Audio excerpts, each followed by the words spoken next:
এ মুসলমান, যেই মাস আমাদের মধ্যে অতিবাহিত হচ্ছে এই মাসের নাম কি? শাবান মাস। এই মাসে আজকে আমি কয়েকটা বিষয় আলোচনা করব। এক নাম্বার বিষয় হলো শাবানের শাব্দিক অর্থ কি, শাবানের পারিভাষিক অর্থ কি। দুই নম্বর বিষয় হলো শাবানের গুরুত্ব কেমন। তিন নম্বর বিষয় শাবানের তাৎপর্য কি। চার নম্বর বিষয় হলো এই মাসের ভিতরে আল্লাহ তাআলা এমন একটা রাত্রি রাখছেন যেই রাত্রির ব্যাপারে বলা হয় লাইলাতুন নিসফি মিন শাবান, শাবানের মধ্যতম রজনী। এই লাইলাতুন নিসফি মিন শাবানকে আমরা পরিভাষায় বলে থাকি শবে বরাত। শবে বরাতের পরিচয় কি, এটা একটা আলোচনা। আর একটা আলোচনা হলো শবে বরাতের ফজিলত কি, আরেকটা আলোচনা হলো শবে বরাতের আমল কি। প্রথম নম্বর আলোচনা শাবানের শাব্দিক অর্থ কি, পারিভাষিক অর্থ কি। অনেক অভিধান খুললে দেখা যাবে শাবানের শাব্দিক অর্থ হলো ঘাটি, একত্রস্থল, যেই জায়গায় মানুষ একত্র হয়, এক জায়গায় একত্র হয়, এমন জায়গাকে বলা হয় শাবুন। শাবানকে শাবান মাস করে কেন নামকরণ করা হলো? এর কারণ হলো রমজান মাসে যেই সমস্ত বরকত, রমজান মাসে যেই সমস্ত রহমত, রমজান মাসে যে সমস্ত মাগফিরাত আল্লাহ তাআলা একত্র করেন।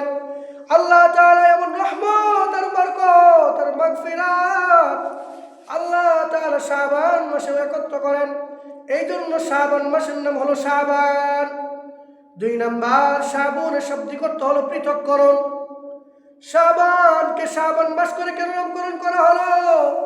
এর কারণ হলো এর আগের মাস যেহেতু সম্মানিত মাস, সেই মাসে কাফেররা যুদ্ধ বিদ্রোহ করতে পারতো না।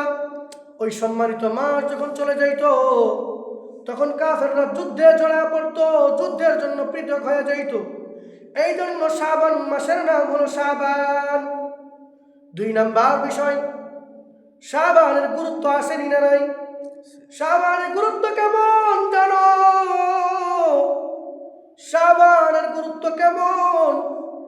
যে শাবান মাসের ব্যাপারে স্বয়ং রাসূলুল্লাহ সাল্লাল্লাহু আলাইহি ওয়াসাল্লাম বলেছেন শাবান মাস হলো রাসূলের প্রিয় মাস। যেই মাসে রাসূলুল্লাহ সাল্লাল্লাহু আলাইহি ওয়াসাল্লাম যেই মাসে বেশি বেশি রোজা রাখাকে পছন্দ করতেন। عن عبد الله بن أبي قيس رضي الله تعالى عنه قال سمعت عائشة رضي الله تعالى عنها قالت كان أحب الشهور إلى رسول الله صلى الله عليه وسلم أن يصومه شعبان ثم يصله رمضان। আব্দুল্লাহ ইবনে আবি কয়স রাদিয়াল্লাহু তাআলা আনহু থেকে বর্ণিত, তিনি বলেন আমি আম্মাদের আয়েশা সিদ্দিকা রাদিয়াল্লাহু তাআলা আনহাকে বলতে শুনেছি, তিনি বলেছেন রাসূলের সবচাইতে প্রিয় মাস ছিল শাবান মাস। যেই মাসে রাসূলুল্লাহ সাল্লাল্লাহু আলাইহি ওয়াসাল্লাম বেশি বেশি রোজা রাখারে পছন্দ করতেন, এরপর বেশি পছন্দ করতেন রমজান মাসে রোজা রাখার। কেমন গুরুত্ব ছিল শাবান মাসের, কেমন গুরুত্ব ছিল রাসূলুল্লাহ সাল্লাল্লাহু আলাইহি ওয়াসাল্লামের কাছে। উসামা ইবনে যায়েদ রাদিয়াল্লাহু তাআলা আনহু থেকে বর্ণিত, আন উসামা ইবনে যায়েদ রাদিয়াল্লাহু তাআলা আনহু قال قلت يا رسول الله لم أرك تصوم شهرا من الشهور ما تصوم من شعبان قال ذلك شهر يغفر الناس عنه بين رجب ورمضان ذلك شهر ترفع فيه الآمال إلى رب العالمين فأحب أن يرفع عملي وأنا صائم। উসামা ইবনে যায়েদ রাদিয়াল্লাহু তাআলা আনহু থেকে বর্ণিত, তিনি বর্ণনা করেন আমি রাসূলুল্লাহ সাল্লাল্লাহু আলাইহি ওয়াসাল্লামকে জিজ্ঞাসা করলাম, ও আল্লাহর হাবিব, আপনার শাবান মাসে যেমন বেশি বেশি রোজা রাখতে দেখি, এমন বেশি বেশি রোজা তো আপনি অন্য মাসে রাখেন না। এই মাসে বেশি বেশি রোজা রাখেন। কেন বেশি বেশি রোজা রাখেন?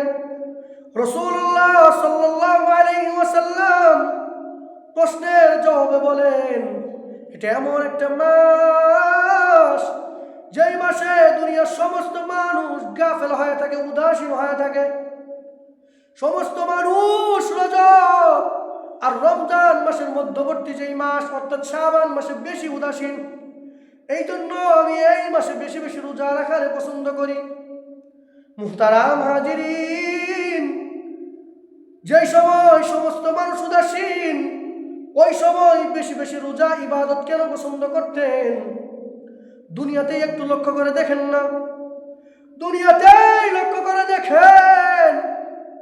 দুনিয়ার কোন রাজা বাদশা কোন সময় একদম ফ্রি আছে, কোনো কাজে ব্যস্ত নাই, দুনিয়ার কোনো কাজ নাই।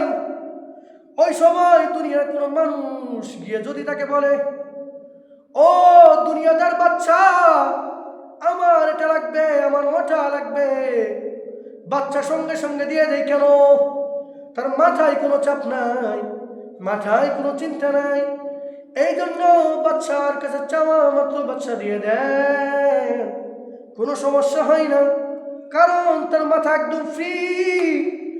আর যখন দুনিয়ার সমস্ত মানুষ তার দরজায় হাজির, সবাই তার নিজ নিজ প্রয়োজন চায়, ওই সময় যদি কোনো বান্দা গিয়া নিজের কোনো পরিচিত বান্দা হয়, তবুও যদি গিয়ে চায়, তবুও ওই বান্দা নিষেধ করবে। কেন?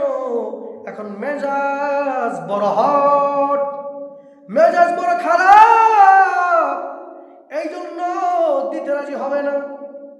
এই জন্য আল্লাহর যদি প্রিয় পাত্র হইতে হয়, আল্লাহর কাছে যদি প্রিয়তম হইতে হয়, তাহলে আল্লাহ তাআলা যেই সময় বান্দাদের দিকে মনোনিবেশ করেন ওই সময় আল্লাহর কাছে চাইতে হবে, কারণ ওই সময় আল্লাহ তাআলা বান্দাদেরকে দেওয়ার জন্যই প্রস্তুত থাকেন, দেওয়ার জন্যই রেডি থাকেন। এই জন্য দুনিয়ার সবাই যখন গাফেল, তখন রাসূলুল্লাহ সাল্লাল্লাহু আলাইহি ওয়াসাল্লাম আল্লাহ তাআলার কাছে বেশি বেশি চাইতেন। এছাড়াও আমার নবী, বিশ্ব নবী মুহাম্মদুর রাসূলুল্লাহ সাল্লাল্লাহু আলাইহি ওয়াসাল্লাম ওই মাসে কেন বেশি বেশি রোজা রাখতেন? তিনি কারণ বর্ণনা করেন, قال ذلك شهر ترفع فيه الأعمال إلى رب العالمين فأحب أن يرفع عملي وأنا صائم। রসূল বর্ণনা করেন, এটি এমন একটা মাস যেই মাসে আল্লাহ তাআলার কাছে বান্দাদের আমলনামা পেশ করা হয়, বান্দাদের আমলনামা উপস্থাপন করা হয়। আর আমি রাসূল স্বয়ং পছন্দ করি যেই অবস্থায় আমি রোজাদার অবস্থায় যেন আমার আমলনামা আল্লাহ তাআলার কাছে পৌঁছে। মুসলমান হাজিরিন, রাসূলুল্লাহ সাল্লাল্লাহু আলাইহি ওয়াসাল্লাম তিনি সপ্তাহের ভিতরে 3 দিন, সপ্তাহের ভিতরে 2 দিন রোজা রাখতেন। একদিন সোমবার আর একদিন বৃহস্পতিবার। তিনি এই দিন এই জন্য বেশি রোজা রাখতেন। কারণ কি জানো? কারণ আল্লাহ তাআলার কাছে আমলনামা 3 ধাপে পেশ করা হয়। 1 নম্বর ধাপ দৈনন্দিনের আমলনামা, দৈনন্দিন প্রত্যেক দিনের আমল আল্লাহ তাআলার কাছে প্রত্যেক দিন পৌঁছানো হয়। 2 নম্বর বিষয় হলো প্রত্যেক সোমবার আর বৃহস্পতিবার আল্লাহ তাআলার কাছে আমলনামা পেশ করা হয়। এই জন্য রাসূল এই 2 দিন রোজা রাখার বেশি বেশি পছন্দ করতেন। 3 নম্বর ধাপ হলো শাবান মাসে আল্লাহ তাআলার কাছে আমলনামা পেশ করা হয়, বছরের আমলনামা। এই জন্য রাসূলুল্লাহ সাল্লাল্লাহু আলাইহি ওয়াসাল্লাম শাবান মাসে রোজা রাখার বেশি বেশি পছন্দ করতেন। এই জন্য মুসলমান যুবক ভালো করে মনে রাখবা, দুনিয়ার সমস্ত মানুষ যদি গাফেল থাকে, তোমার আর আমার এই মাসে উদাসীন থাকলে চলবে না, গাফেল থাকলে চলবে না। আল্লাহ তাআলার ইবাদতে কাটাই দিতে হবে, বেশি বেশি রোজা রাখতে হবে।